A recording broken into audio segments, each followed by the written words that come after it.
Usapin pa rin po dyan sa may rally ng Iglesia ni Cristo. Kung ating pong babalikan ay nagsalita ho kahapon o kagabi si Senator Amy Marcos sa naturang rally o sa naturang pagtitipon at isa po sa kanyang binanatan ay ang Administrasyong Marcos maging ang kanyang kapatid mismo si Pangulong Ferdinand Marcos Jr. Ang banat ni Senator Amy nakarating na raw o naiparating na kay Pangulong Marcos at may buwelta ho rito ang Palasyo Malacanang. May live report si Bomboana Lee Soberano.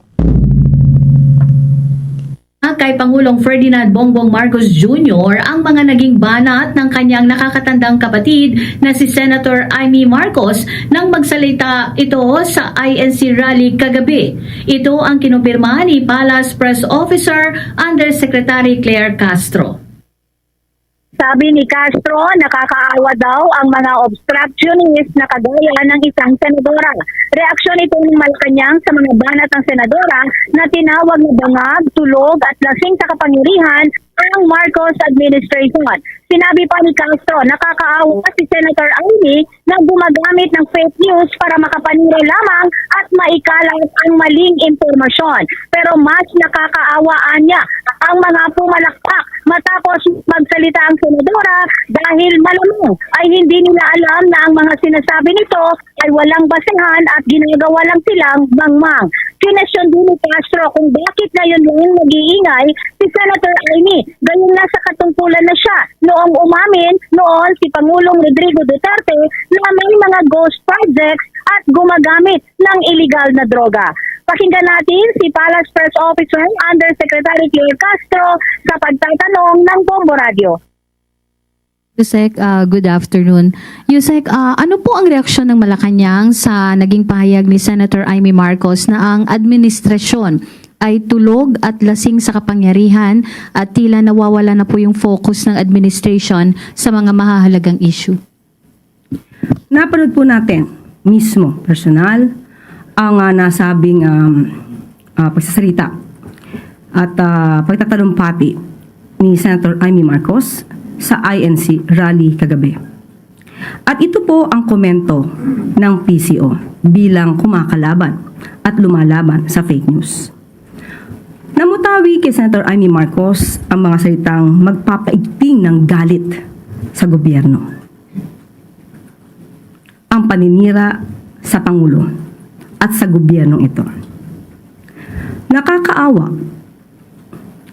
Nakakaawa ang mga obstructionist na tulad ng isang senadora. Nagre-rely, gumagamit ng fake news para makapanira lamang at para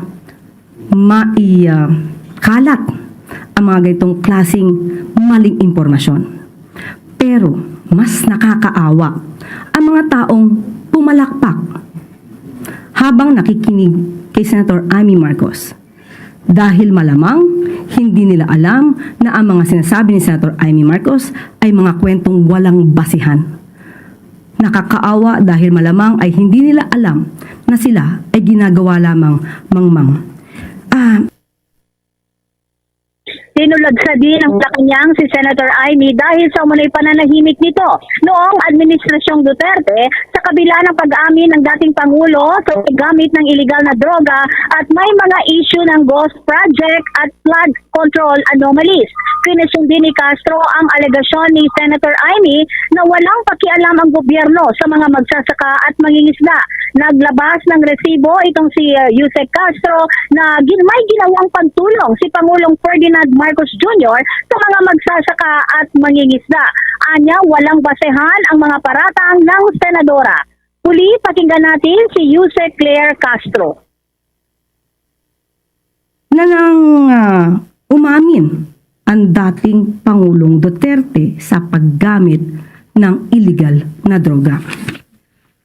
Pinaghandaan po natin talaga ito para maipakita natin kung sino ba talaga ang gumagamit ng illegal na droga sa panahon na siya ay Pangulo na.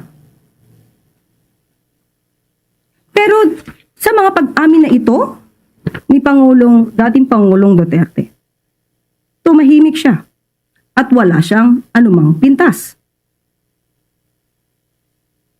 Maliban pa dyan, bakit natin sinasabi na walang basihan ang kanyang mga sinasabi?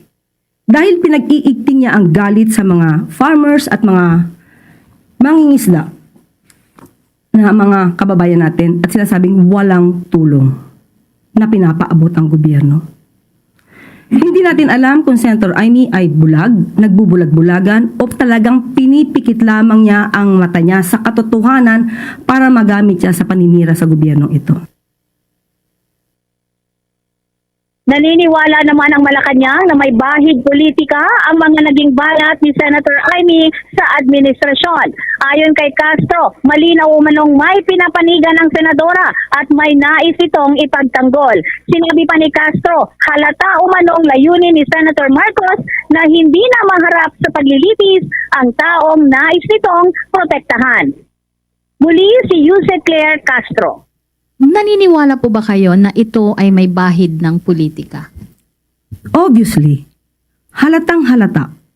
Alam naman natin kung sino ang kanyang ipinagtatanggol at sino ba ang nais niyang hindi na sana mailagay sa isang paglilitis.